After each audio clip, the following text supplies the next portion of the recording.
Video చూస్తున్న ప్రతి ఒక్కరికి నమస్కారం. మన ఛానల్లో ప్రభుత్వ ఉద్యోగులకి అలాగే పెన్షన్లకు సంబంధించిన ప్రతి ఒక్క అప్డేట్ క్లియర్గా ఇవ్వడం జరుగుతుంది.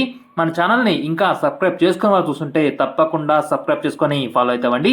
ఇక ఈ రోజు వీడియోలోకి వెళ్ళినట్లయితే, ఒప్పంద పొరుగు ఉద్యోగులను క్రమబద్ధీకరించాలని AP state government contract outsourcing employees federation ఐకాసా చైర్మన్ ఏవి నాగేశ్వరరావు గారు కోరారు.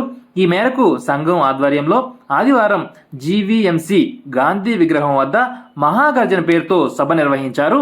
ఈ సమావేశానికి వివిధ జిల్లాల నుంచి పొరుగు ఒప్పంద ఉద్యోగులు హాజరయ్యారు.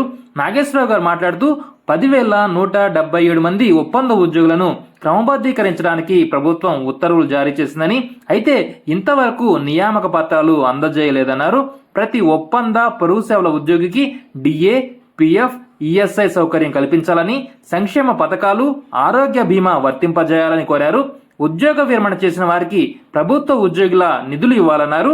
అదేవిధంగా సిఐటియు రాష్ట్ర కార్యవర్గ సభ్యుడు సిహెచ్ నరసింగరావు గారు మాట్లాడుతూ, రాష్ట్ర వ్యాప్తంగా 26 ప్రభుత్వ రంగ సంస్థల్లో పనిచేస్తున్న వారిని క్రమబద్ధీకరించేందుకు వెంటనే విధి విధానాలు రూపొందించి అమలు చేయాలన్నారు.